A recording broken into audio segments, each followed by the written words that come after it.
Good evening, ladies and gentlemen. Thank you so much for coming back on the channel. आज के इस बड़े ही super important episode के अंदर आप सब लोगों को मैं खुशामदीद कहता हूँ.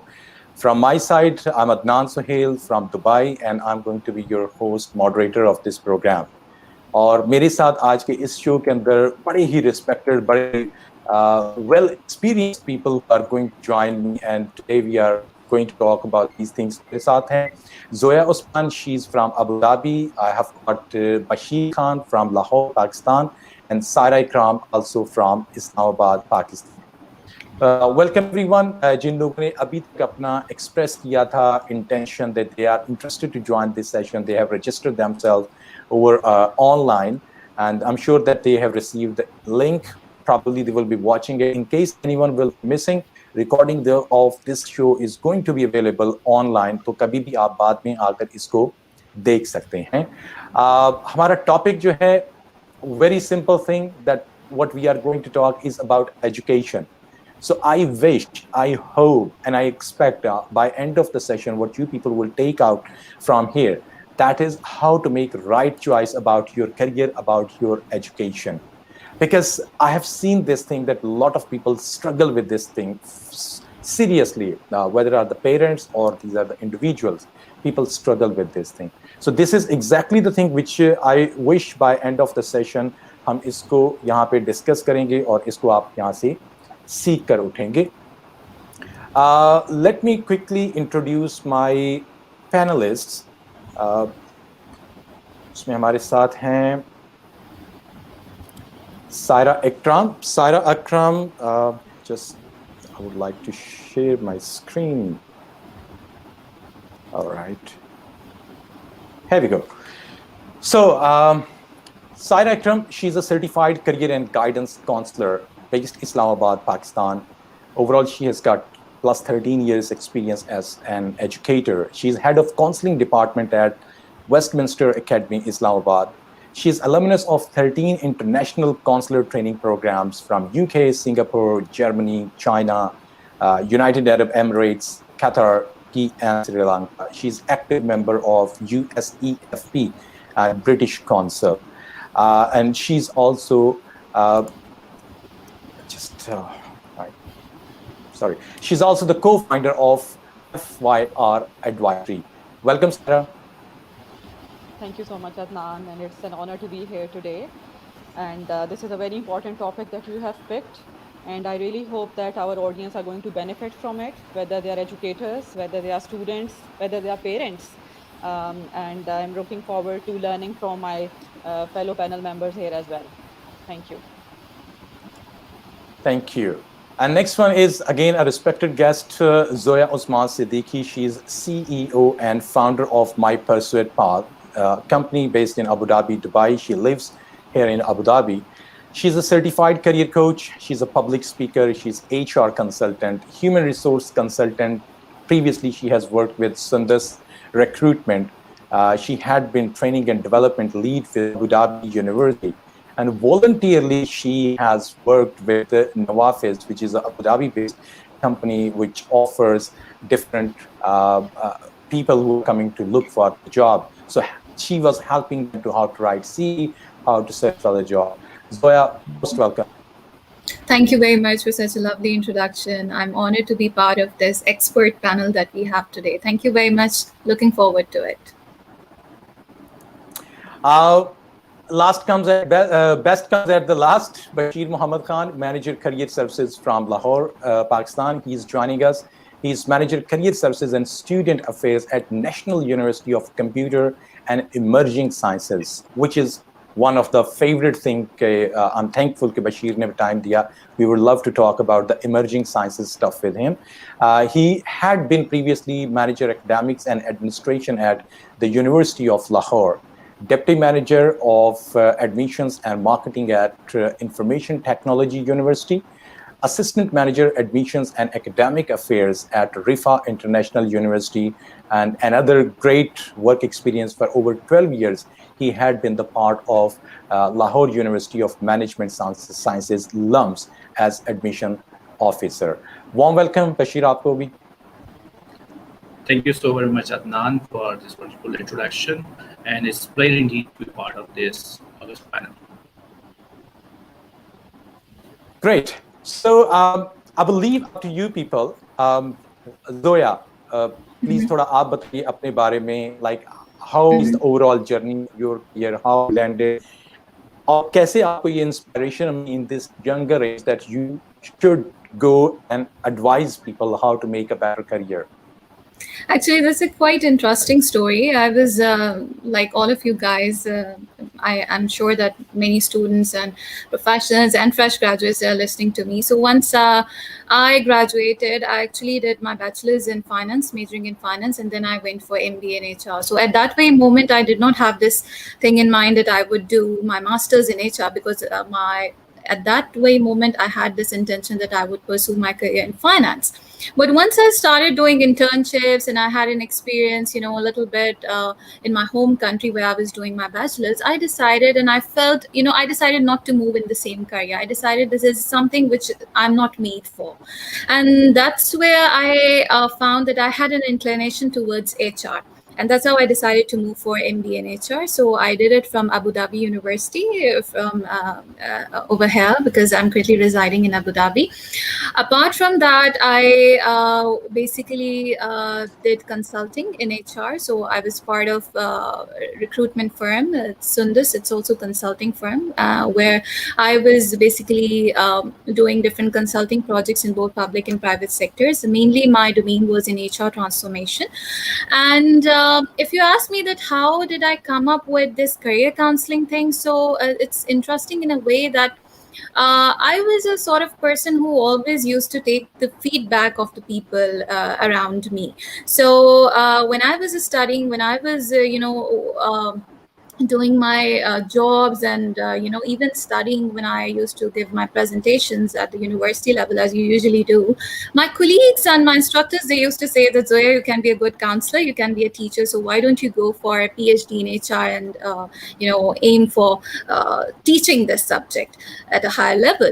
And that's where it just sparked an idea in my mind, and I thought that why not to go for it. And what did I do in order to practice it, in order to explore myself? I started teaching different subjects. I taught spoken English language, I taught IELTS, and not just that, I taught various different subjects to adults, to professionals, to students of every age category.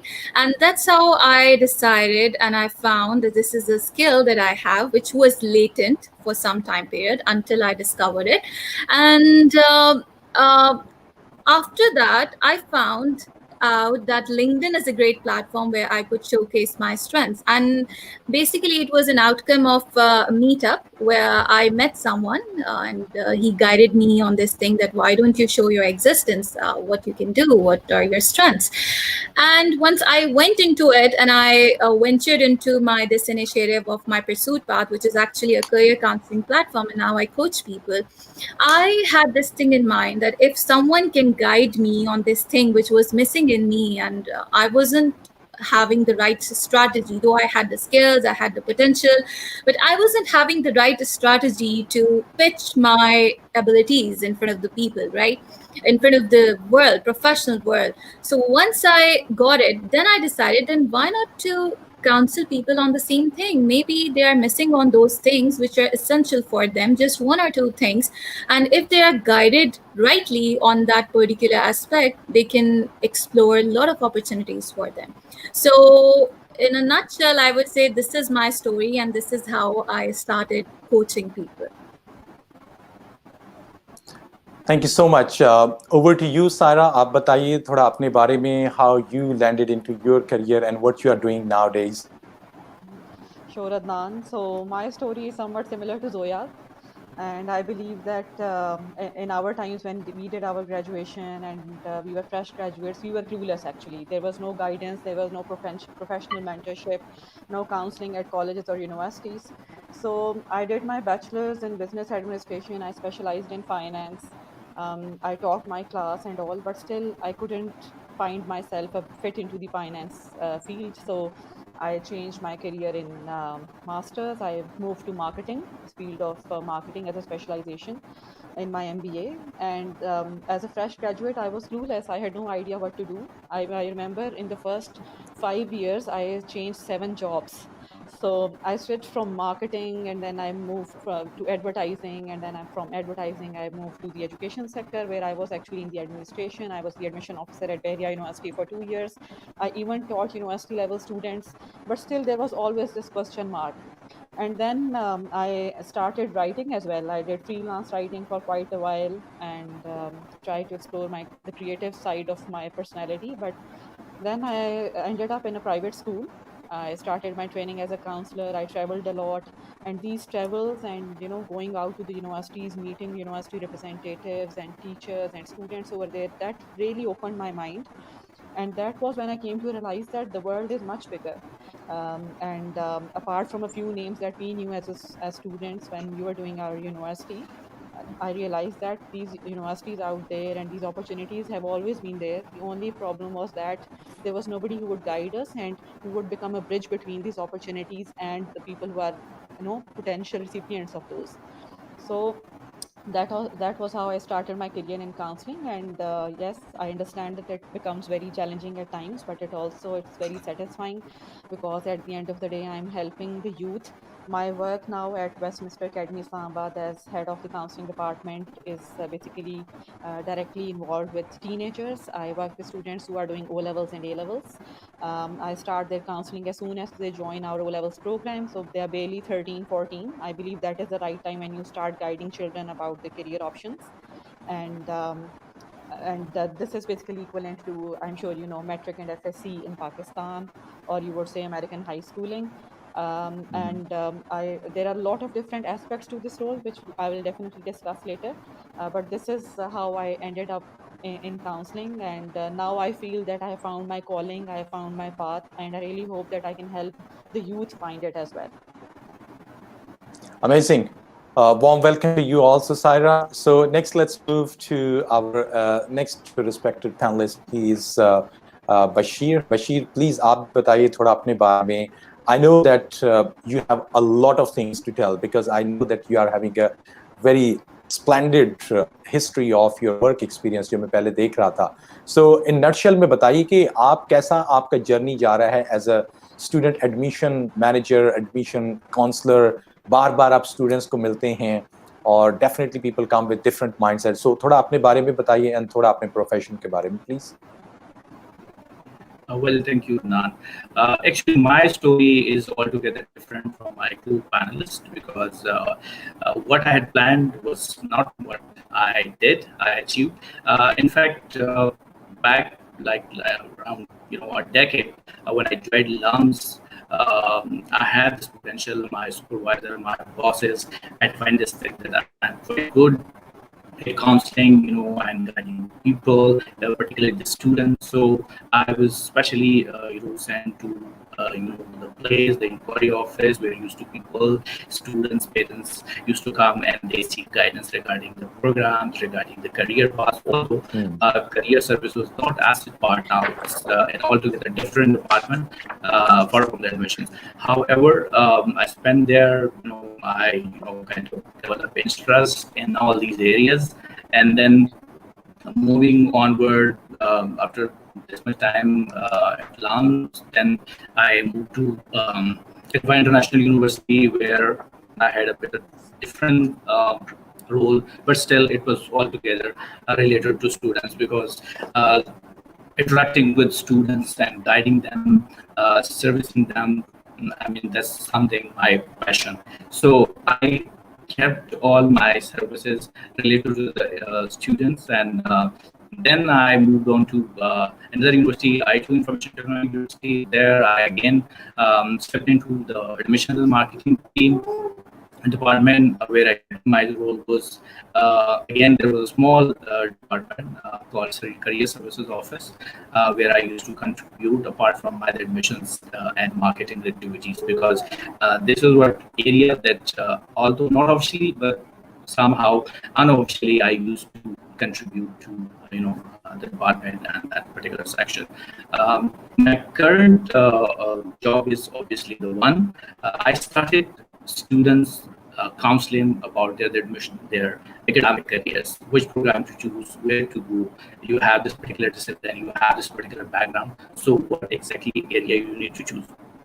But after having this much time, around more than a decade, now I decided to guide students at the other end of the thread, where they should go after having their degrees, bachelor degree, master degree, which should they start, what should be their career.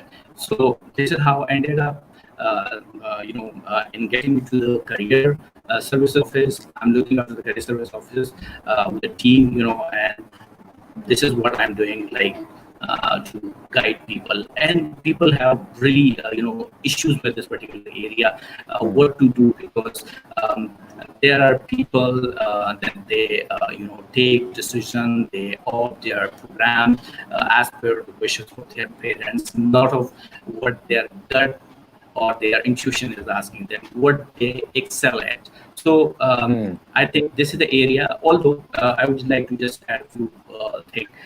Although HEC has established in Pakistan as past universities, and now has become mandatory for these institutions to have a proper career services or placement office in a university, because this is something that they have felt very important to guide people, to guide students where to go and what kind of programs, both academically and as well as particularly from the career prospect, what should they do. Amazing. Once again, warm welcome to all the panelists. And as I told in the beginning, that our motive, our purpose of today's this next 60-minute time is to make it sure that people who are watching us, they are getting some piece of advice to make a better choice of their career and education. About language of the session, मैं particularly ये ज़रूर कहना चाहूँगा, if anyone is looking from India, Pakistan, जहाँ पे हिंदी या उर्दू को ज़्यादा prefer किया जाता है, please give us a shout out, comments, आप बताएं how you want us to carry forward. Do you want us to continue in English or do you want us to do it in Urdu and Hindi? तब तक ये कि हम फिर इसको थोड़ा सा mix लेकर चलते रहेंगे, unless people will give us their opinion. So, over to you, Saira. आप बताइए, because you told that you deal with students from the early age. तो उस early age के अंदर तो बहुत ज़्यादा ये एक चीज़ important होती है parents के लिए भी, बच्चों के लिए भी, that how to choose the right education. So, what is the general trend? First, अगर मैं आपसे ये पूछना चाहूँ कि usual process क्या है पाकिस्तान के अंदर when parents are choosing education? Who is taking control? Parents? या एक जनरल जो होता है बच्चे से कभी पूछा कभी ना पूछा, या they are just asking and seeking and looking forward the advice of a career counselor? थोड़ा बताएं इस बारे में कि process क्या है, how people are choosing some stream of education. Sure, Adnan. Pakistan में अभी तक जो है what I have noticed that there is a lot of parental influence. ठीक है, पेरेंट्स की बात तो डेफिनेटली इट इज़ इम्पॉर्टेंट, हम इसको डिनाई नहीं करेंगे, लेकिन एट टाइम्स मैंने देखा है कि पेरेंट्स अपना ओपिनियन फोर्स करते हैं बच्चों पे. Sometimes they have their own unrealised dreams and they want to see their children realise those. Sometimes they think that sciences are better for our child, and then there is a lot of comparison with family members and relatives as well. जी मेरे भाई का बेटा तो engineering कर रहा है, तो मेरे बेटे को भी अमेरिका से इंजीनियरिंग ही करनी है. और फिर इसके बाद सिबलिंग्स के अंदर बहुत ज़्यादा कंपैरिजन है, जी बड़ी बेटी डॉक्टर बनी है तो छोटी भी डॉक्टर बनेगी.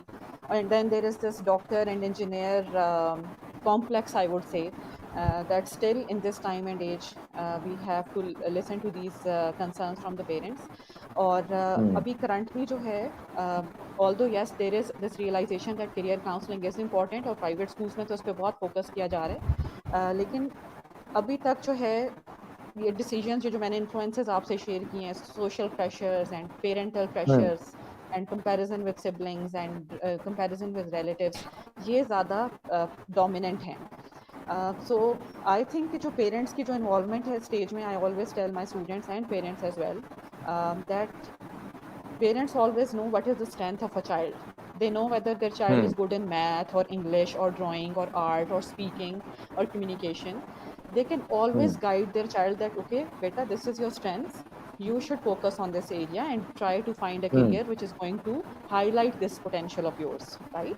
तो Right. ये एक चीज़ है. और सेकेंडली जो मेरी बेस्ट प्रैक्टिसेस अगर मैं आपसे शेयर करूँ, when a student comes to me and know that they are very young at the age of 14, 15, they are clueless, and then there is this information overload as well. There are so many career options now, so many things, and so much access to information on the internet that children are confused. So I start with a very simple career test. There are free online career tests that are available. I have shortlisted a few as well, and I can always help people who are watching. So these career tests are basically very simple questionnaires. They ask you about your likes, dislikes, what you do in your free time, which you just have to honestly answer. And at the end of that survey, they give you the analysis that this is the right career for you. For maybe for Adnan, counseling and reaching out to people would be the best option. And I have done those career tests myself as well, and usually the results are very accurate. And after that, what I do is that I engage students in practical activities. So at Westminster, for example, the institution where I'm working currently, we have 15 clubs and societies. So students are encouraged to be a part of them. Like there is environment club, there is social welfare club, there is a media society, there is an entrepreneurs club. So depending upon the students' interest, we encourage them to go and experience all of these activities and then decide for themselves whether they like this option or not. And then of course it's a process. It's a process that continues for a period of 3 to 4 years. And then of course I'm responsible for sending them out to different universities. My students apply all around the world. Sometimes they get scholarships as well from prestigious universities from USA, UK, Germany, Australia, Canada, and they follow their dreams and their passions. So I would say that it's a very lengthy process. Of course, it starts from parents recognizing the child's talent, and then you guide them and you motivate them to pursue that talent. Great. अच्छा, यहाँ पे आप एक बात को आपने कहा है कि how to find that good fit, उनके लिए क्या फिट है. मैं थोड़ा जोया से पूछना चाहूंगा कि अक्सर लोग जो हैं इस चीज को लैक करते हैं, and that is the passion, like what is for me, what is good for me. और वो एक इन्फ्लुएंस होता है, influence from elders, influence from parents, influence from other friends, society, या कुछ सुनी सुनाई बातें होती हैं. What do you want to advise to people who are watching this session of today? How someone can identify what is a right fit for me? How someone can find their passion? क्योंकि मेरे ख्याल में जैसे सायरा ने इसके ऊपर काफी बताया हमें डिटेल के अंदर, that's the key point. If someone is lacking on that point, तो वो एक foundation ही गलत रखता है. So please tell us about it. Yeah, of course. Thank you very much for bringing this topic up. And I would totally agree with Saira, whatever she has mentioned, the influence of our surroundings, influence of our friends and family members. It is really having a very negative impact, I would say, if you allow me, on our career guidance. The true career guidance that we need to have, we are lacking on it. Well, once I advise people, I usually tell them to go for self-analysis at the very start. So if you are a student, if you're a professional or a fresh graduate, try to self-analyze yourself. There's a small tool that I usually ask people to go through. It's by name of SWOT analysis. You must have heard about it. We usually study in business management. Majorly we talk about this thing every time in marketing as well. So it can be applicable in every scenario. So for you, once you go through it, so there are 4 things that you have to think on it. So your strengths and weaknesses, these are some of the things which are internal to you, which are very personal to you. So you have to see what are your strengths, what are your unique abilities, the value that you are going to bring to the professional world. And is it aligning with the value which the employer is asking from your side? So you have to see that. Then you have to see what are your weaknesses. What is that obstruction which is hampering you towards going towards your passion that you would like to achieve in future. So what is that? What is your weakness? Is it your confidence? Is it your communication barrier? Is it your networking? When we are talking about networking, we always talk about professional networking, which is the need of the hour. So I cannot emphasize much on that. And then once you talk about the other 2 aspects, OT, opportunities and threats, these are more towards the external aspects. So now these two are also very important once you're analyzing your inner self. Why do we need to understand that? Because we need to keep ourselves abreast of the changes that are taking place in the external market. I mean, in the professional world, we need to see what are the opportunities for me and how I can utilize my strengths to provide to the professional world which they are really asking from my side.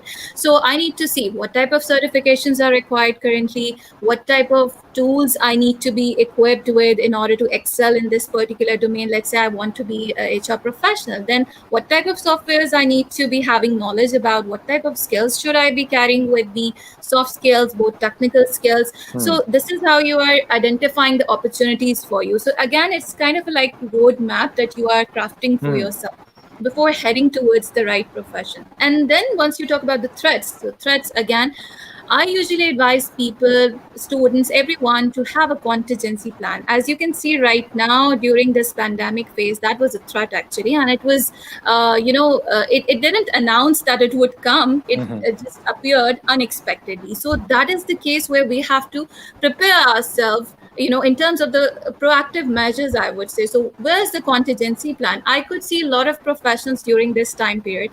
They were really experienced. They had the certifications, they had everything, but still, they lost their jobs because of the layoffs, because of the situation, because of the external circumstances, and they could not really collect themselves. Though they had very good coaching skills, they had very good counseling skills, they could move towards teaching, they could do their online business. Like you must have seen, I have seen many people starting their businesses during this time phase. Even myself, I was one of them. So again, I would say that it is something that we are lacking. So analyzing opportunities and threats and then analyzing yourself in accordance with that, and then you are crafting a plan. So I have plan B. If I'm not able to be successful in this category of mine, okay, so I have another plan. I would move towards it, utilizing my current skills and also having a plan to upgrade my existing skills that I have. This is what I advise to people who come to me for counseling, especially the professionals who are currently working. Yeah. Right. Before we go to Bashir asking about something, here is a question from Hassan Altaf. He's asking how we can resolve passion versus profitability dilemma while choosing the career, because a lot of people are they love doing something, but due to some financial responsibilities from parents, from family, they're forced to do something different. So if you want to tell something, or rather I will tell that better it will be, how people can manage this situation. Sorry. Is this question for me? No, Bashir, I'll come to you. That this is for this is Okay, for all right. Zoya. All right. Go ahead, please. Thank you. It's a very good question. I think that if you are following your passion, profitability will come to you ultimately at the end of the day. So first, follow your passion. It will take some time. You have to be patient. See, you will reach your destination, but slowly and gradually. Don't expect that everything will come to you right away. It is not the law of nature, in fact. So you have to understand that you will have to struggle for some time. Be patient, connect with professionals, understand what is happening in the market, how you can match your skills as per the current trends, work on yourself, work on your skills, and then once you will be able to, we call it, flow smoothly with the current trends and whatever is happening in the market, profitability will come to you automatically. You won't have to ask for it. So this is what my advice is. So always follow your passion, and profitability is the latter option, I would call it. Amazing. Thank you everyone who are watching, who are sending their comments. Sohaib Hassan, he's such an amazing guy in the town. He's influencer. Anyone who is watching this session, if you don't know about Sohaib Hassan, I will say that probably that's a crime, because I know that about this gentleman. He's quite active and he's helping a lot of people regarding career, networking, and personal branding stuff. So Sohaib, thank you for your comment. We are trying our level best to give back to society with our knowledge, with our information, and to make this journey of choosing a right education and career for parents and for people easier. So thanks to the panelists. Bashir, आपसे मैं जो question particularly पूछना चाह रहा हूँ वो ये है कि are people still parents and students, they come and they want to ask, मुझे इसी में ही admission लेना है, or they come and they sit with the career advisor, with the education consultant, और वो पूछते हैं कि मेरा जैसा कि दोनों ladies ने बताया है कि go through some assessment. So is there any trend in university level people do that, or I will say that वो कहते हैं कि जी हमने तो ये करना है because someone told me and I'm going to do it. That's it. आप बस मुझे admission दे दें. So how is the overall trend? और अगर क्या आप as a career advisor उसके ऊपर कभी influence हो पाते हैं कि आप उसको थोड़ी बेहतर advice करें and people will accept it? Yes, actually, people definitely come with this particular point that they want their kids to be admitted in this particular program. Since our university, if I talk about my own university, we are pioneer in the ICT programs, and we have started off these programs. So, and we are the ones that produce the best graduates in. Pakistan, and we have got like 5 campuses across Pakistan. So the ICT graduates, most of the people think, even the students who don't have that particular background, or even if they get into some other program based on their merit, they still insist that their child to be admitted in that particular program, CS, BScs, or maybe DS, data science, etc. The thing is, they don't look into what I think and what I advise them, that you need to discover inner talent, the talent that is there in the student, the strength, the main strength, as Zoya mentioned, the strength within the student should be discovered. Where exactly they excel. So accordingly, they should be groomed. Accordingly, they should be admitted into that program, and based on that program, then internships and such programs. We have societies different related to ICT, related to different other programs, management programs. So when we send students into these societies, so they basically, we try to develop their skills and their to develop their skills and to come up with something really great. But again, the thing is, parents have their influence, and they try to, and whenever students come under the parents' pressure and they decide their program according to the wishes of their parents, then at a later stage, then they find themselves in a trouble. So, but again, as Saira said, at the schools, the private schools, these schools have like very good system. I must appreciate that they have a very good system in place where they start guiding students from the beginning at the age of at the 10th grade, 9th grade, 11th grade, and 12th grade.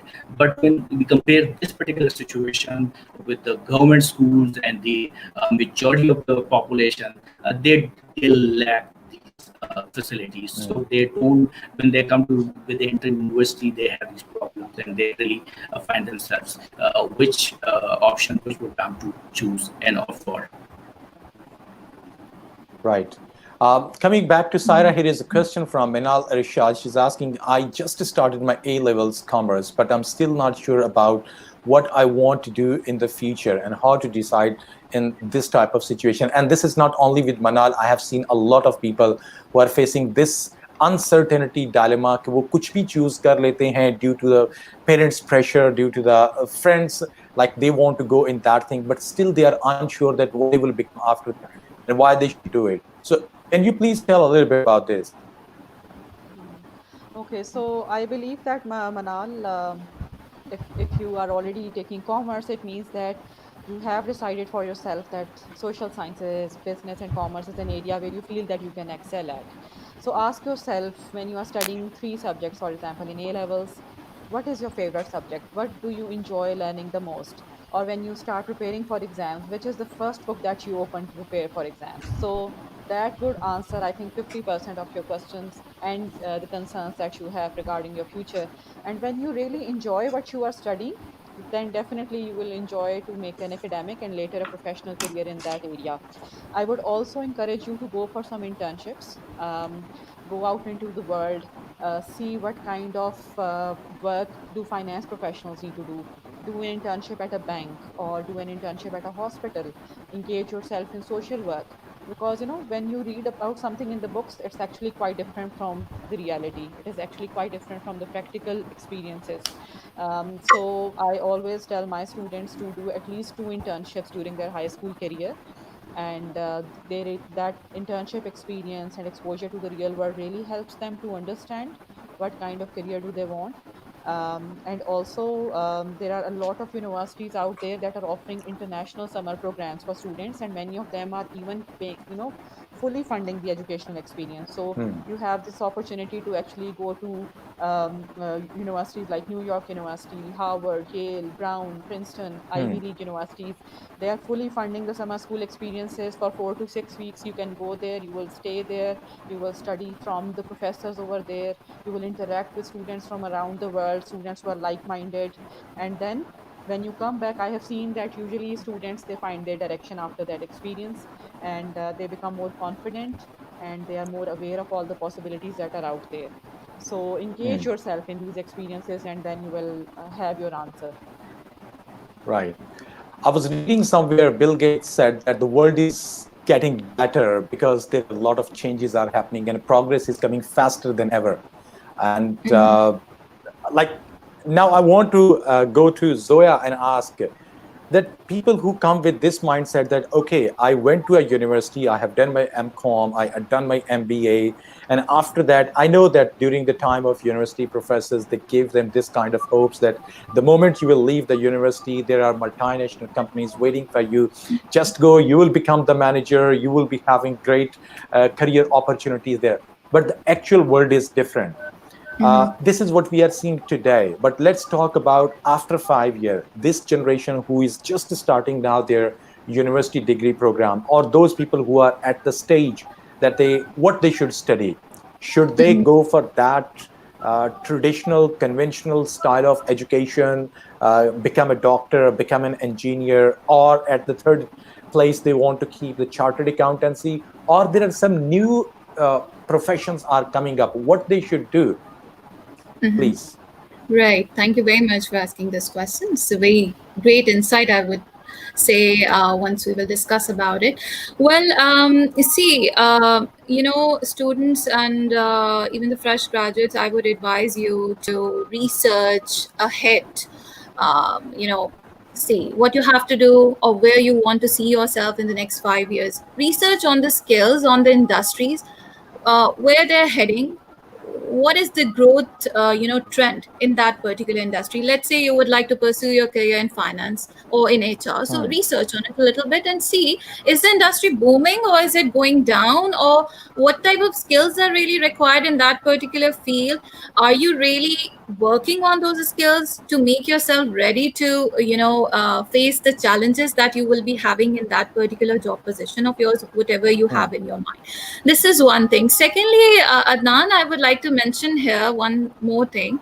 I have personally seen it myself, personally experienced it, though I had my education from international market, not from Pakistan, the majors, masters that I did Mhm. from Abu Dhabi University. But still, I would say I was lacking the core technical, I would say, the digital softwares that we are usually talking about with respect to HR, finance, these Hmm. things.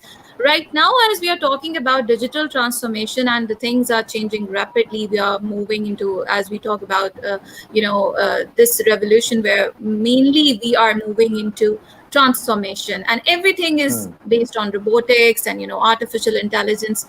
I did not,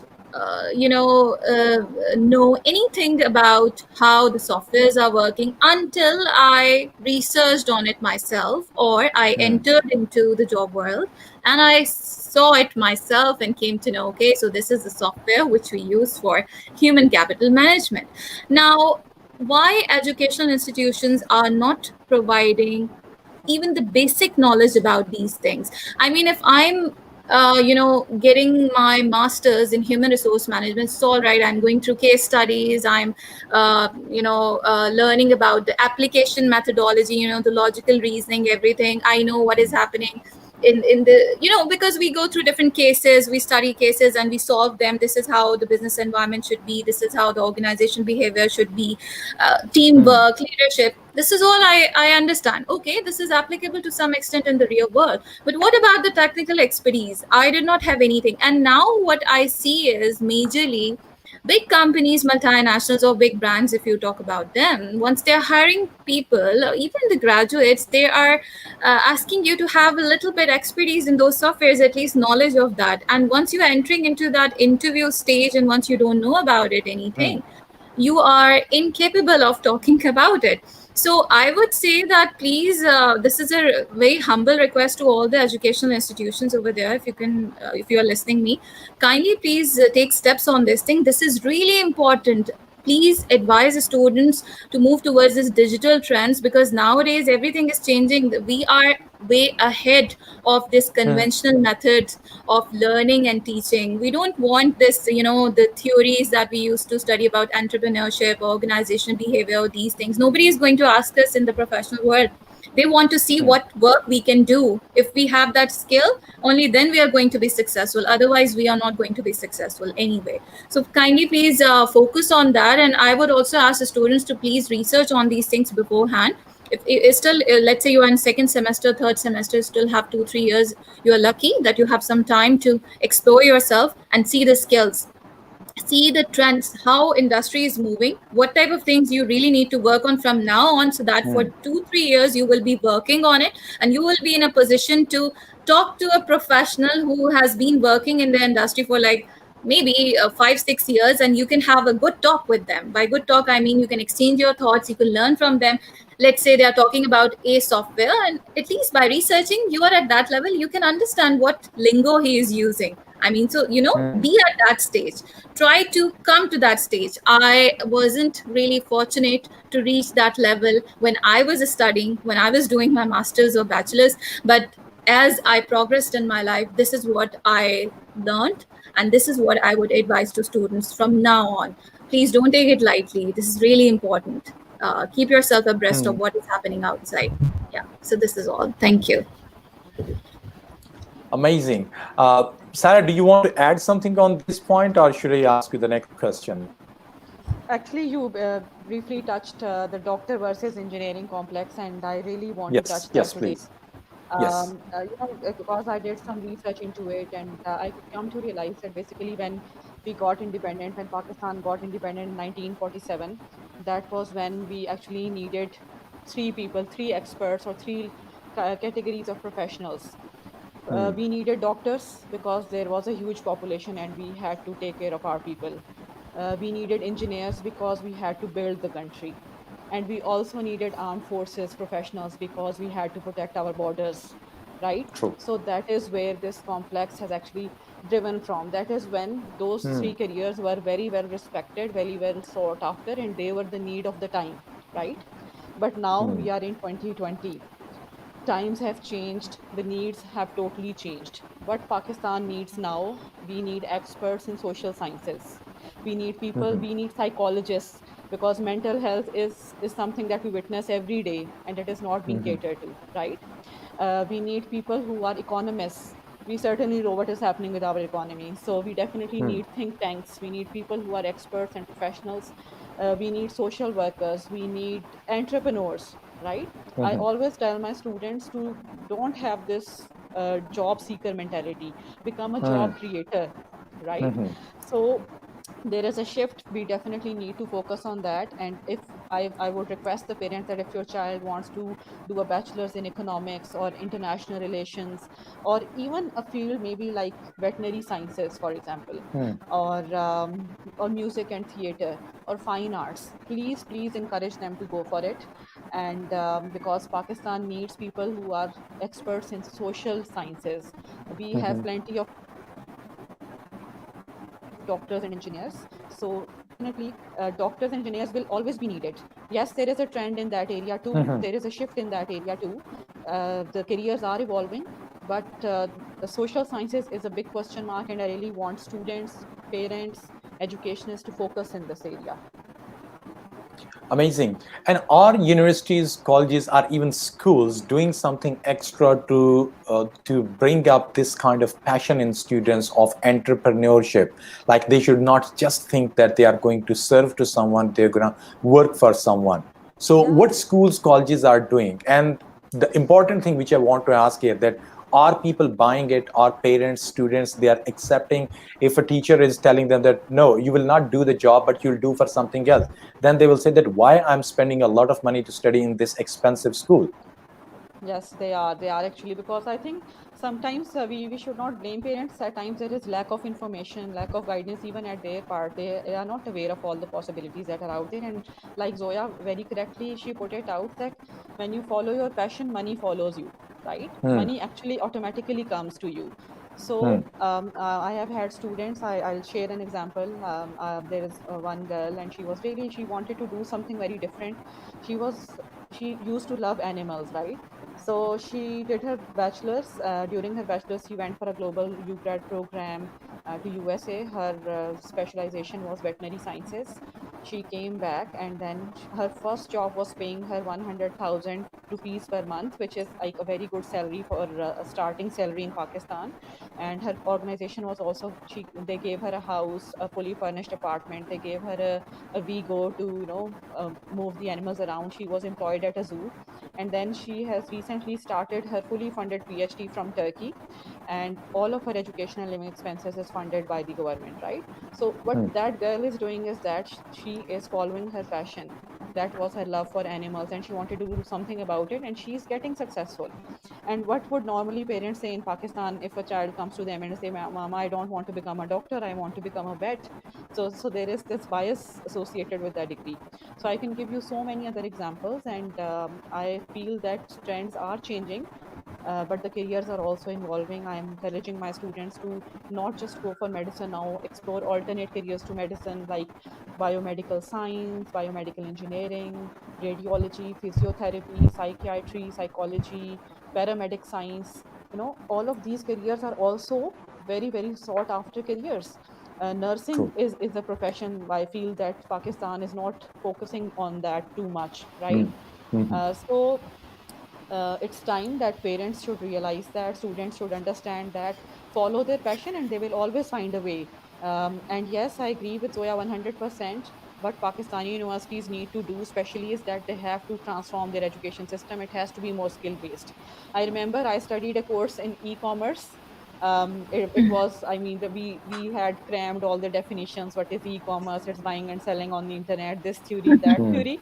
And I still don't know how to make a website, right? Well, to let you know that this is not just in Pakistan, it's still prevailing in other countries as well. So, this is Yeah, what I've experienced. So, unfortunately, we have to revise, entirely revamp the education agree. system across the globe, I would Hmm. say, without some exceptions. Yeah. I'll come to Bashir. Bashir, we clearly know that there are a lot of studies and statistics which are showing that 50% of occupation which are today will be no longer exist after 5 years. It's just around the corner, 2025. And 85% of the jobs, this is the research of Deloitte company, 80%, 85% jobs which will be in year 2030, these are not yet invented. So at this moment, working for an emerging sciences university, what are the type of courses, degree programs which you would like to recommend to all the viewers, that if they want to prepare themselves for after 5 years and after 10 years job market, what they should do? Well, a very good question indeed. Basically, we are updating our curriculum from time to time, and recently we have programmed two undergrad programs. One is BS Data Science, and one is BS Artificial Intelligence. So these are the two core areas where the entire world is dipping into, and different programs and different aspects of these areas are getting into the market. So we are working on that. We have already started that, and these are the programs. We are probably the pioneer who has started these programs in Pakistan. No other universities have started them yet, and the progress that we have made so far is amazing. Right. Zoya, can I ask this, that before that you mentioned that at university level we need to revamp our curriculums and our overall approach of teaching. And there was a debate a couple of days ago where I was listening somewhere that was a comparison between the degree and skills. Like, should people go for a degree or they should focus after this school, after completion of their O levels or higher secondary certificate, they should gain some hands-on experience and learn some skills and start working instead of going and spending time and money in a university. So what do you think that where we see the future of education, especially I'm talking about degree here? Especially if we are talking about degrees, and if you're just going to confine yourself with the degrees thing and then just your graduation and that's all, and you feel that you will be landing a great job as a manager or at a very good level, that's not going to work. I'm telling you, you would have to start from the very scratch, because then organization is going to look at the skills, what you are bringing to the company, the value. So again, we are focusing on the skills thing. Now I would like to suggest a way for developing such skills while you are studying in universities or in colleges, wherever. So what I would suggest you is that if you think that you don't have time to work in a certain company while studying, what you can do, you can go for volunteering. And once you're going for volunteering, it's a free of cost service, definitely. So try to connect with professionals coming from different industries. Let's say you jump into career counseling, just for an example, and you are just volunteering for that. You decide to participate in different sessions. Right now we are having a lot of Zoom sessions. Right now we are having a YouTube live session. So if anyone is inviting you, or you get a platform of joining a session where there's a panel of people sitting and they're inviting you to discuss on different things, and you can also voice your opinions on that, go for it. Because this is a great way of exploring other opportunities, and side by side you are getting to know about the current trends, what is happening, how you have to develop yourself. So again, try to be in connection with what is happening outside. The point of mentioning this over here is, once we were studying, once we were doing the graduation, BBA and MBA whatsoever, we were just sticking to degrees. We just if I talk about myself, I was a very studious sort of person. I was just focusing on GPAs and the grades, and that is all I used to think. One classroom, my colleagues and I was just competing with my colleagues, and that's all. So that was something which I did because I did not have the proper guidance. Even we had a career cell in our universities, I'm telling you, and not just in Pakistan, over here as well. But unfortunately, I didn't really find it useful because I was just competing with the colleagues. I was just running after the grades, and that was all accomplishment I had during that time frame. Because I never thought about this thing, that once I'll be jumping into the professional world, that would be completely different. Even my employers and the companies, they are not even going to get into the GPAs of mine, like if I'm a 4 GPA holder, distinction holder, whatsoever. But what is happening right now is, it's good to work hard and it's good to get good grades. I'm not saying that it's not good, but side by side you have to be good in other activities as well. And once you involve yourself in, let's say, public speaking and debates and other discussion forums, there you come to know other shells of your personalities as well. There you explore yourself. Then only you know that, okay, so for the soft skills, because right now, as per the current trend, we should be having soft skills as well alongside the technical expertise. So this is not something that if I'm a distinction holder in HR and this is only I'm good at. I mean, I'm not focusing on the teamwork. I'm not focusing on the leadership skills. I'm not focusing on communication skills, public speaking. I'm not going to be useful person for any company, because maybe more than my technical expertise, they are going to weigh my soft skills side. They want to know, am I a good person in teamwork? Am I good in public speaking? Can I solve different problems that I would be facing in different scenarios over there? Am I a quick decision maker? So again, these are the soft aspects.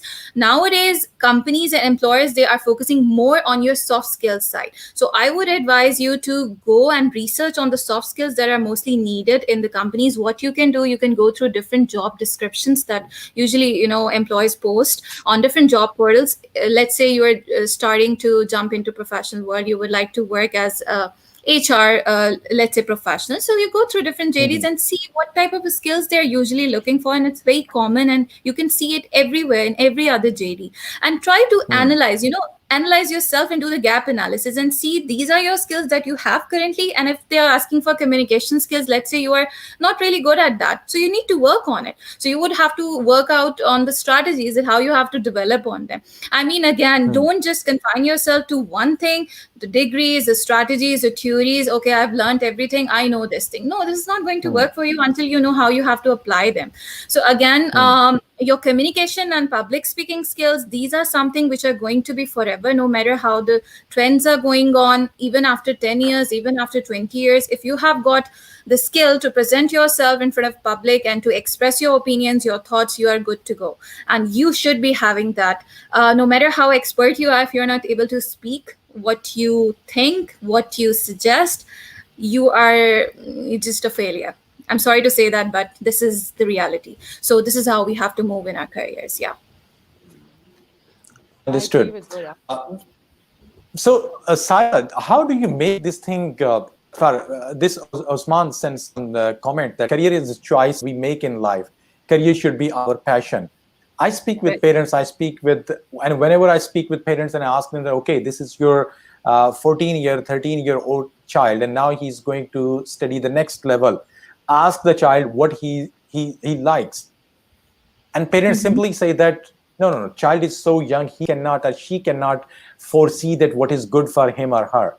So I want your comments that we are talking about passion at so much younger age. People do not know what is their passion, and sometimes even don't know that what's the meaning of passion.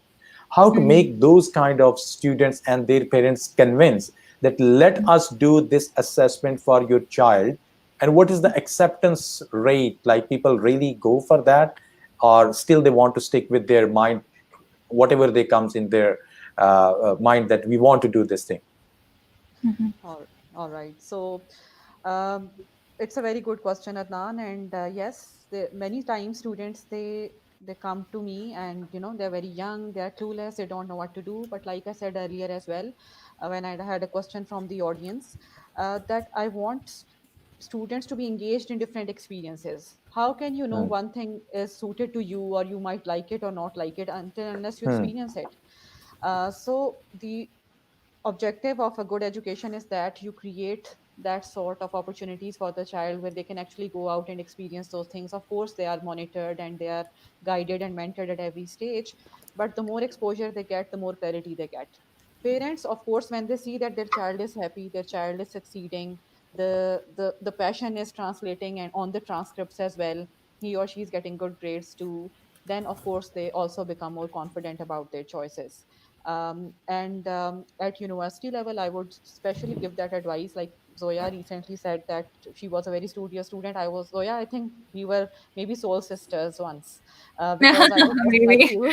we can become So one in yeah. future So against these things. exactly. So, I was also like that. I just used to focus on grades, attending the classes, submitting the assignments, making sure I do well in the quizzes. Nobody should, pass me when it comes to grades and all. But when I Yeah. got into the jobs, and when, the employers, they put you on the desk and they expect you to perform. And that is when Hmm. Exactly. skills are needed, right? So my Mm-hmm. advice to the university students is that your 4 years of university are very, very crucial. They're very important. So you get 4 summer breaks, you get 4 winter breaks, right? After every semester. And these 8 breaks should actually translate into 8 internships. So by the time you graduate, you should have 8 internship experiences on your CV. You should have some social welfare experiences. You should be part of different NGOs. You should be part of WWF, that is a global organization working for the cause of environment. You should be an active Hmm. volunteer with Pakistan Red Crescent Society.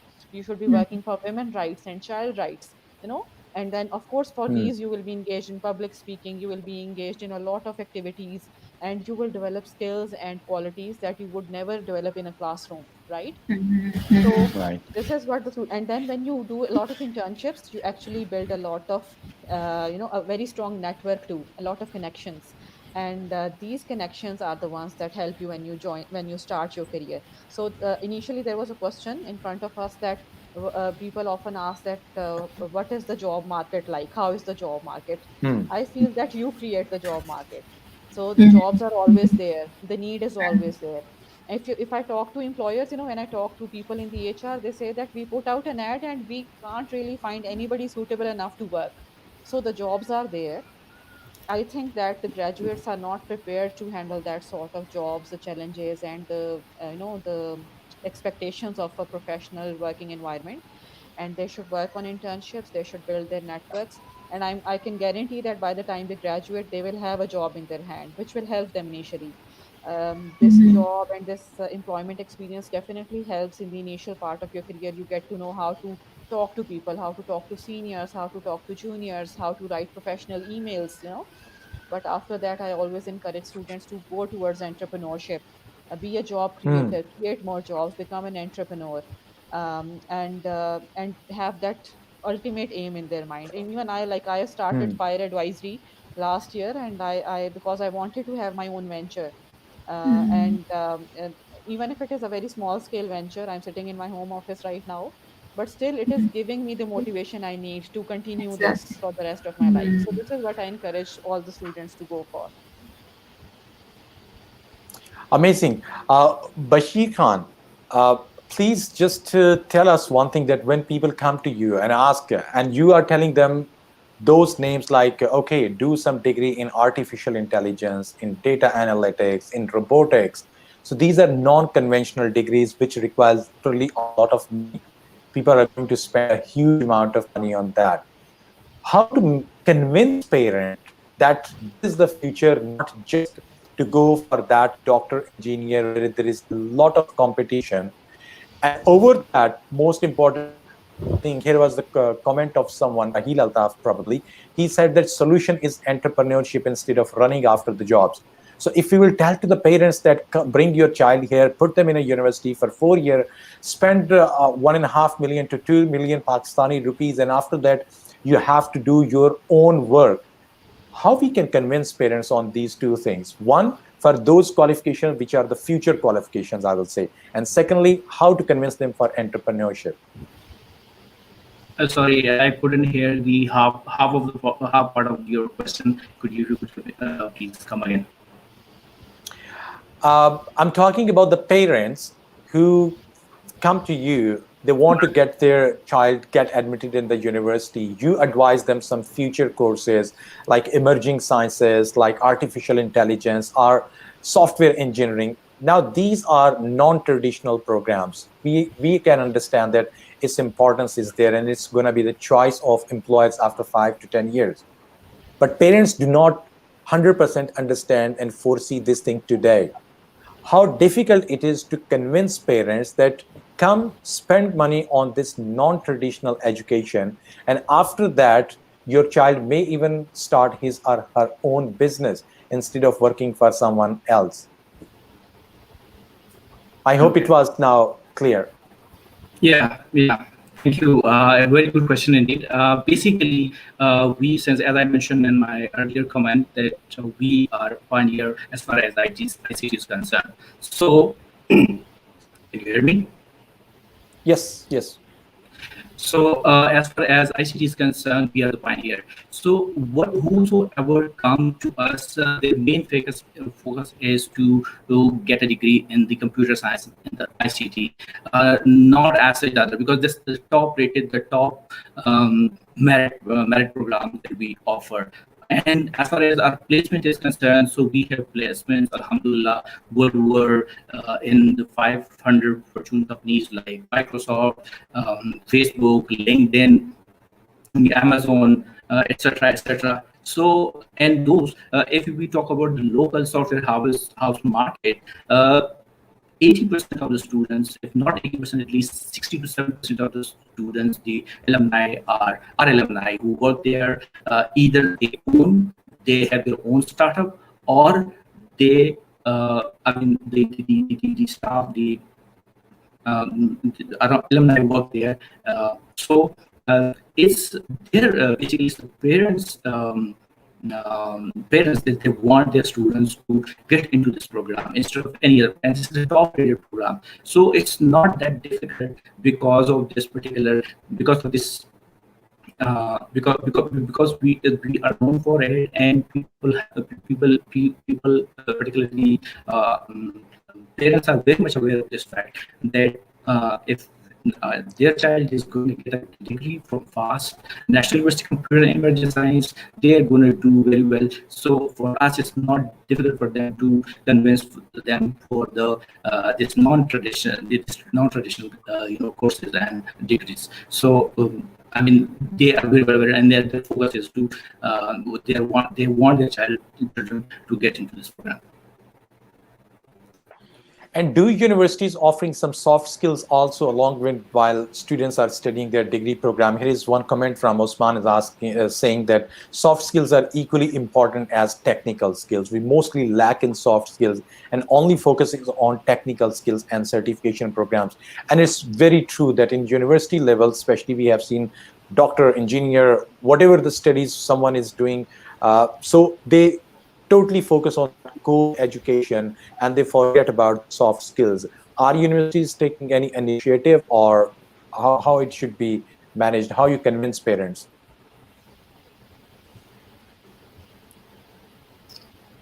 Is this question for me? Yes, Bashir. Okay, all right. Well, I would 100% agree with this with Usman. Soft skills are very important, and most of the students lack it. At the university level, though there is a preparation, there are arrangements, but again, they are not at that level, the level at which they should be. I mean, I have seen many people that they are very good at their technical skill, they are very good, at other expertise, but when it comes to the soft skills, they totally fail, and this failure, this lack of soft skills lead them to, complete failure and kind of troubles in their future and their careers. So this is one of the bigger, this is the area where we should focus on, and the higher universities, the higher education institutions should work on. And right. one more Yes, Adnan, I would please. like to add over here with respect to your question, as you said, that how parents can help in this thing in developing the soft skills of children. Well, I feel like, see, parents, they know their children a lot in terms of the personality traits they have. And I have personally seen that, let's say there's a person who has got a lot of expertise, or let's say they have very good grades. There's a student who has very good grades in their education, I mean, at their university level, at the college level, but they lack a few things. Let's say he's a sort of person who would like to work in isolation, who would like to work independently, or maybe he's not the right person to work in the teamwork environment because of his personality, he is not that sort of person who can accept the criticism of other people, or he is a bit aggressive in his personality. So parents, they know about these things, they know about their children from the very start, since they're born. So I mean, based on those things, they can always help their children and can discuss with them about the career opportunities.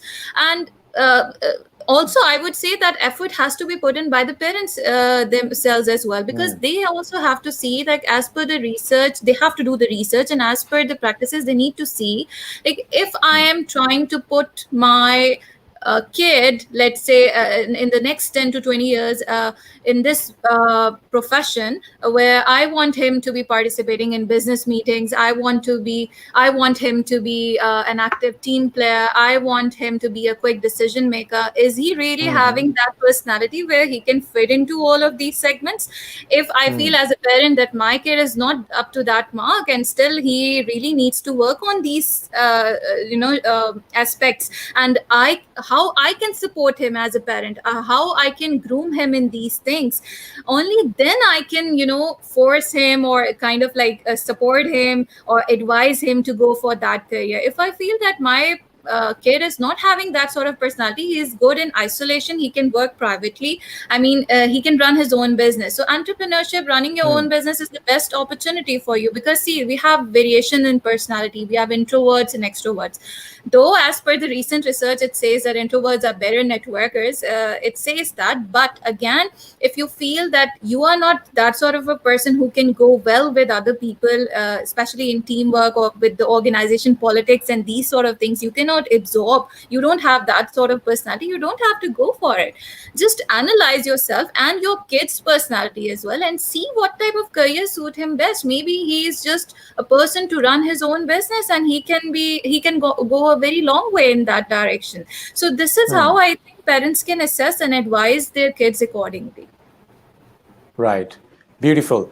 Saira, Hassan Altaf has a question. He's asking that how we can minimize the gap between the actual career opportunities and education we are offering in universities, as we always have seen rat race, bheed chal in Pakistan. That's Your a very good comments. question, Hassan, and I would definitely like to elaborate on that. So, I've been to Turkey 3 times. I visited their universities as well, and one thing I learned from their educational practices was that they actually take input from the industry. So, the educational universities, they actually have linkages with the industry, and then they ask the employers that what kind of skill set do you want your future employees to have, right? And after getting that input, they redo and redesign their programs. And they, of course, if it's more, if it is requiring more skill, if it is requiring more technical skill or soft skill, then they modify their degree programs accordingly. So I think that is the key, that is very important. And by the time the student then graduates, he or she will be ready for that. Then also there is another practice of having a degree program designed in a way that there is 1 year of industry practice included in the degree. So every student is supposed to spend a year in industry, work on a practical project in that particular organization, and then get a graduation certificate from the university. And most of the times they get a job from the same from the same organization where they worked and they completed their project at. So these are the kind of practices I think our universities should redesign their programs, make it more practical based, get input from the industry. If we are producing, for example, telecom engineers, then the career placement office or the head of the student resource center or any particular office that the university has, they should actually go to Telenor, for example, or Mobilink or Jazz, and they should talk to them that what kind of skill do you want in our telecom engineers, right? And once they get feedback from them, then they should redesign their program. Amazing. Bashir, do you have any comment on the same question? Yeah, well, as Saira said, actually the internship programs are basically designed and have meant for this kind of competencies to develop. As far as Delhi as these telecourses are concerned, so we definitely have programs, and we send our students in groups to, based on their programs, to telecos, to different stock exchange, to many other areas where they could utilize their key skills, and come up with it. And then even the HEC and the QEC, the QC departments have, kind of prepared different questionnaires in order to evaluate courses by the industry of what exactly their needs are, so that we could redesign and re-evaluate our courses and programs based on the industry input. So in every department, we have got a committee, the industry license committee, where they get input from the industry, and then share it with the department, and that is then the department, along with the QC directives, they redesign the courses. So after every 1 year or 2 year, they go through this process and come up with a betterment in the courses. Right. Some people are continuously asking questions about the books. Like, if any one of you want to recommend any book, how to know yourself, how to find out your calling, how to find out your passion. So it will be great if any one of you want to suggest any book to this gentleman. Well, I have a book that I usually suggest to my clients and 2, 3 people. In fact, they are influencers, but that Right. is more relevant to personal branding and public speaking, you may call it.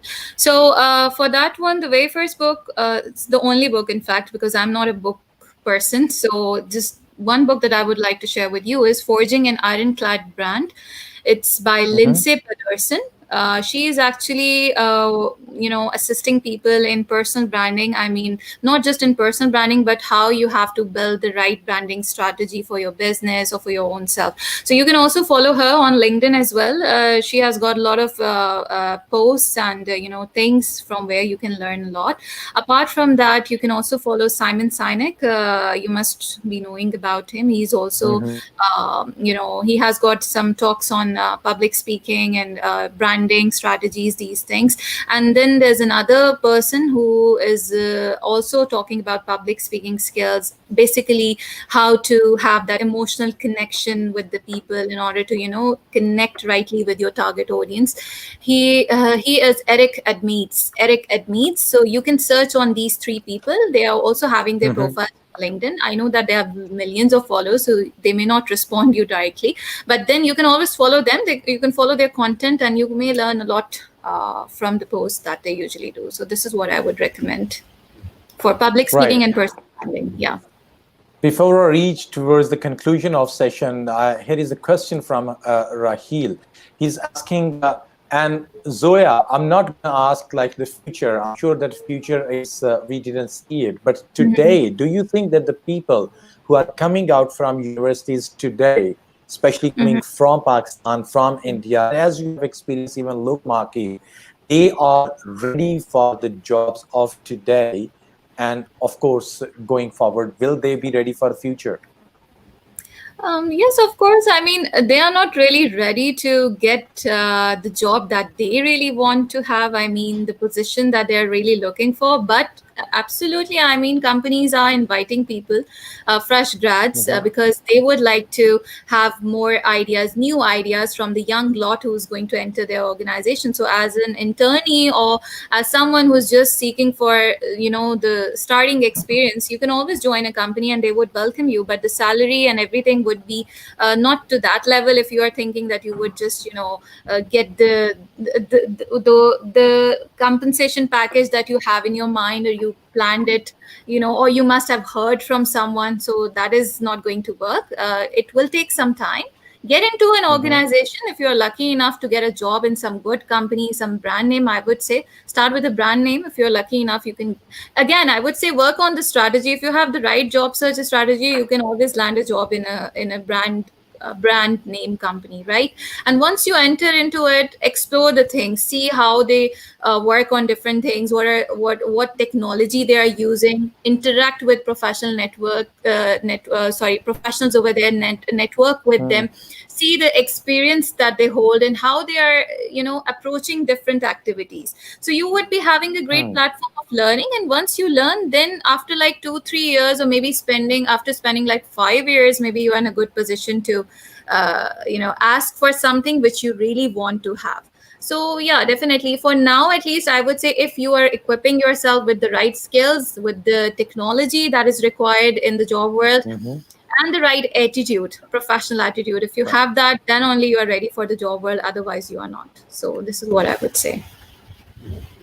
Amazing. Saira, with the young ones, people who are still not that much conscious that how their career will be, and the parents want to force them to study something. I want to take your final conclusion that what do you want to advise to these people, that what kind of, like, I just want you to list down one, two, three, four, that which are the future professions for which people can start studying from today. Mm, well, of course, step one would be to identify your child's strengths, areas of Mm-hmm. strength. Every child is talented, every child is gifted in his or her own way. One of your child may be very good at mathematics, the other might be very good at speaking and communicating or writing, right? So identify your child's strength, then encourage them to explore that particular Mm-hmm. area tell them to engage themselves in different activities outside of the classroom. I recently read a fact that 95% of Pakistanis have not read a book outside of their educational curriculum, right? So we are all Unfortunately. we have limited ourselves to the curriculum and the grades, and this competition between who gets how many A's. So let go of that idea. Let your child explore. Sometimes you might feel that your child might not be good at a particular thing, but when they actually go and they step out of their comfort zone, they realize that yes, they could have done it. So I have had Hmm. students who actually were so shy they would never even speak up, and recently they have received best debater awards. Okay, international Oh. debater awards. So all of these possibilities are there. And then I would want parents and students to look at the evolution of careers. We don't want Mhm. doctors anymore. We need more biomedical engineers, right? We don't need a simple bachelor's in computer sciences. We need experts in artificial intelligence and data Mhm. analysis. We don't just need a degree in media studies, but we need a degree in digital media, right? So the Hmm. trends are changing, the education is evolving, and I want parents and students to open up their minds to new possibilities, new ideas, and the resources. Like Zoya mentioned, a few books. There are a lot of Hmm. self-help and self-analysis books and materials available online free of cost. There are websites like coursera.org that are offering free online Mhm. courses. I Yes. want everybody to opt for these courses, and especially in this COVID-19 time, I have kept my students busy throughout the 6 months. And all of them Hmm. have, I'm very, very happy to know that most of them have amazing profiles. Even while sitting at home, they have learned to play new music instruments. They have learned to cook. They have completed courses like Introduction to Psychology from Yale University. They are members of social welfare organizations. They are doing a lot of blogging and writing, right? They have learned video editing. They have learned about computer graphic designing softwares and website development tools and computer programming languages. So all of this they have done without spending any money. So I would Right. want parents and students to open up their minds, look at the world as a huge opportunity to go out and explore. And of course, once they do that, success will follow them, money will follow them. Right. Amazing. Bashir, before we finish our session, do you have any final message for people who just finished their school? Because I think so now, today or yesterday there was some announcement of some results. I don't know like which level of education results were announced in Pakistan, and especially we are talking about the Punjab, where you are based in Lahore. So, do you have any advice for people who are now at this stage looking for new courses? What they should do? I think the COVID has taught us a lot of things because during the COVID, there have been a lot of developments. There are new courses available on Coursera and many other platforms. Mhm. If you have a will to explore yourself, to dig out your true potential, I don't think so. There is any way that one can prevent you from succeeding. So the message is to just to explore yourself, your true potential, and go ahead with your true potential that is there inside you. Unless and until you take it out, you won't be able to know where to go and what is the area where you would Hmm. excel. You can excel. Perfect. Thank you very much, Bashir. Zoya, I need your final comments, and also just give maybe in next 1 to 2 minutes you can advise something about the job seekers, because here I was seeing that a couple of questions coming from people asking about the job market, how is the job market, and what they should expect. So a little bit, if you can give answer of this point.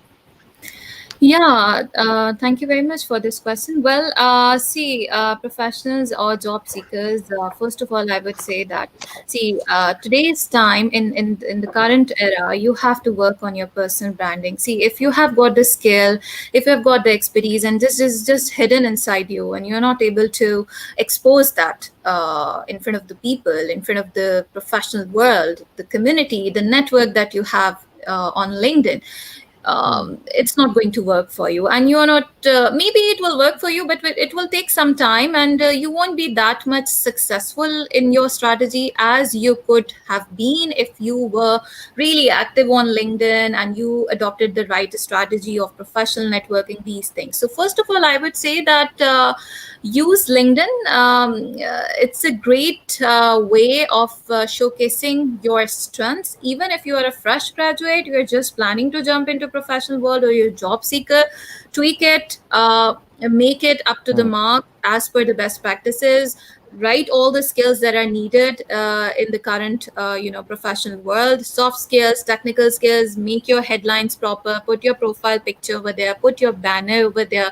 These are some of the things that I usually counsel my clients on. And this is really important. I have seen, as per the statistics, it says nowadays employers or recruiters, they are looking more on your web portfolios, the portfolios that you have on social media rather than your resume. So if you have got good things to mention over there, so please do that. Write your major accomplishments over there, because it's an easy access for them. The featured section of your LinkedIn profile, put your videos, put your sessions, put your presentations over there, which can showcase that this is something of value you did, that makes you proud as well. And also it can attract people towards you. I mean, your community, recruiters, hiring managers. So don't forget to use LinkedIn. Make your account right away if you don't have one, because don't take it lightly. I'm telling you, not just as a job seeker, it will help you to land the right job, but also as a business owner, as an entrepreneur. You can always generate leads from here. You can show your presence, that this is what you are giving to the community and this is why they should come to you. Again, we call it the brand benefit. So again, consider yourself as a brand. You are a brand. And what is your brand benefit? First, identify that. Identify your unique selling proposition. What is your one core value, I would say, or one thing that sets you apart from your competitors, and how you have to pitch that in front of the people, in front of your community, and then design a plan accordingly. So this is what you have to do. Identify what is your brand benefit. If anyone hires you, what is the value that you're going to bring to them? Why should they hire you? This is what I should be contemplating on while I'm moving towards my career goals, or once I'm crafting my career plan. So I should be knowing that why someone should hire you. If I have the right answer for that and I've worked on it, I'm good to go. So this is what I would advise to everyone. Amazing. So getting a qualification, a degree from a top university, or gaining any kind of skills, that's not enough. If you are going to land in a successful career, you have to do a lot of things more than this. And sometimes you have to do more than one thing at a time. As Zoya's final comments were that you need to work on your personal brand. You need to tweak and shape up your CV, and you have to build your network, because 70% plus jobs get filled without coming online because due to the network. So that was very interesting. Thank you very much, Zoya Usman Siddiqui. If anyone wishes, they can follow her on her LinkedIn. Do get in touch with her if you are looking for any piece of advice regarding your professional CV writing or to build your personal brand. She's going to help you out. Thank you very much, Zoya, for your time. You're welcome. Thank you very much. It was an honor to be part of this show. Saira Akram, a huge thanks to you also. I know that it's getting quite late in Pakistan. Thank you very much for your time and all the contribution which you have given, piece of advice which you have elaborated, especially to the young ones, that how important it is to let the foundation of their career from beginning instead of just to go to the later stages and feel frustrated. Thank you very much for your input. You're welcome, Adnan, and thank you for giving us an opportunity to talk to so many audience around the world. And I'm always here to help the youth wherever they are. They can always reach out to me through my LinkedIn. Perfect. Saira is also on LinkedIn, so simply you can search her Saira Akram and you can get in touch with her. And my best friend, Bashir, thank you very much for your time. Also, your contribution was very much important, because I have seen a lot of people who are struggling which kind of education they should go for, which degree is going to help them to get a job or to start their own business. Thank you very much for your input also. Thank you so very much for having me, and this was really very indeed to be part of this August panel.